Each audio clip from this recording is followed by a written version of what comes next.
Hello বন্ধুরা, আশা করছি তোমরা সবাই ভালো আছো। আজকে নিয়ে এসেছি নিহেরে মাছের একটি পকোড়া। কার না ভালো লাগে সন্ধ্যার সময় আড্ডা দিতে দিতে পকোড়া খেতে। চলুন তাহলে কম সময়ে কিভাবে রেসিপিটি বানিয়ে নিই দেখে নেওয়া যাক।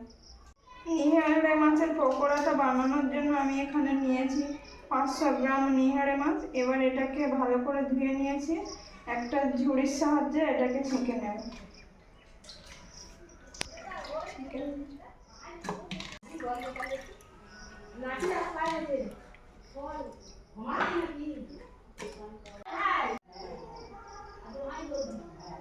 আমি লোটে মাছের পকোড়া বানানোর জন্য মাছটাকে 2 পিস করে কেটে নিয়েছি।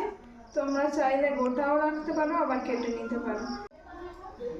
এবার এর মধ্যে সামান্য পরিমাণে লবণ দিয়ে দেবো, যাতে মাছ থেকে জলটা তাড়াতাড়ি বের হয়ে যায়।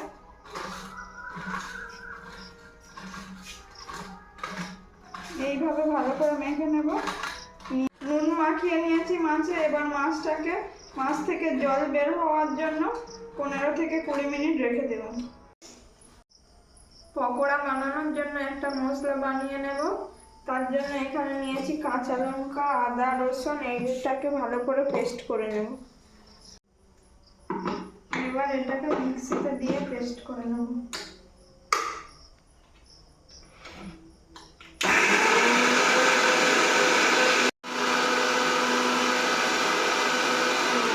এই আমার পেস্টটি রেডি হয়ে গেছে। খুব একটা মিহি করে বেটে নিইনি, আদা বাটা করে নিয়েছি।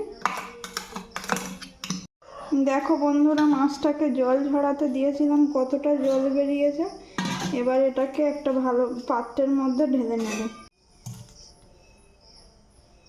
এই পেস্টটা বানিয়ে নিয়েছিলাম, সেটাকে মাছের মধ্যে দিয়ে দেব।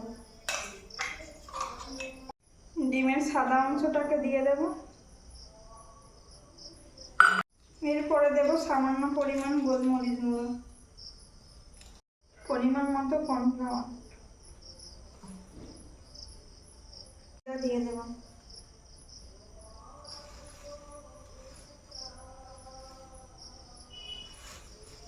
একটা পাতিলেবু নিয়েছি, পাতিলেবু হালকা গ্রেট করে নেব, যাতে ফ্লেভারটা সুন্দর আসে।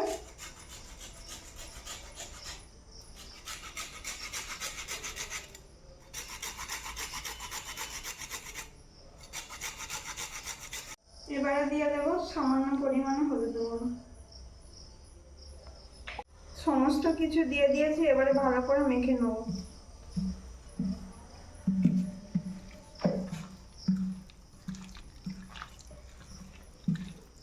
এটা আমি একসঙ্গে মেখে নিয়েছি। তোমরা চাইলে আলাদা করে কর্নফ্লাওয়ার দিয়ে ডুবিয়েও করতে পারো। মাছগুলোকে মাখিয়ে নিয়েছি। এবার এটাকে কিছুক্ষণ রেখে দেব। কড়াটা গরম হয়ে গেছে, এবার তেলটা দিয়ে দেব।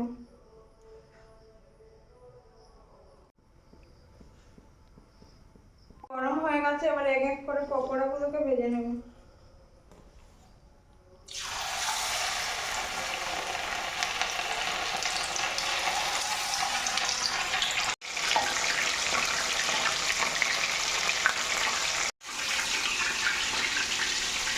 এবারে এগুলোকে এক এক করে উল্টে নেব।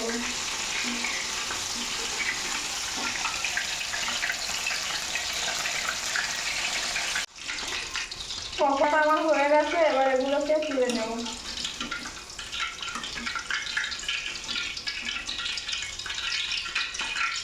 দেখতে পাচ্ছ কেমন লাল লাল করে ভেজে নিয়েছি। এরকম লাল লাল করে ভেজে নিতে হবে। এভাবে সব পকোড়াগুলোকে ভেজে নেব।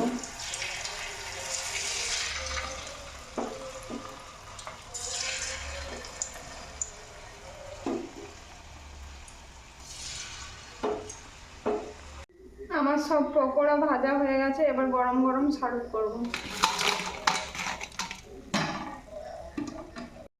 পকোড়াটি নামিয়ে নিয়ে শসা ও সস দিয়ে ডেকোরেশন করে নিয়েছি। সামনে দিতেই 1 নিমিষে পকোড়াটি শেষ করে ফেলেছে। তোমরা তোমাদের প্রিয়জনদের খুশি করতে এরকম সুন্দর ও সুস্বাদু পকোড়া বানিয়ে খাওয়াতে পারো। আর আমার ভিডিওটি ভালো লেগে থাকলে একটা লাইক, কমেন্ট ও শেয়ার করে দিও এবং সাবস্ক্রাইব করতে ভুলো না প্লিজ। Thank you. দেখা হচ্ছে পরের কোনো ভিডিওতে।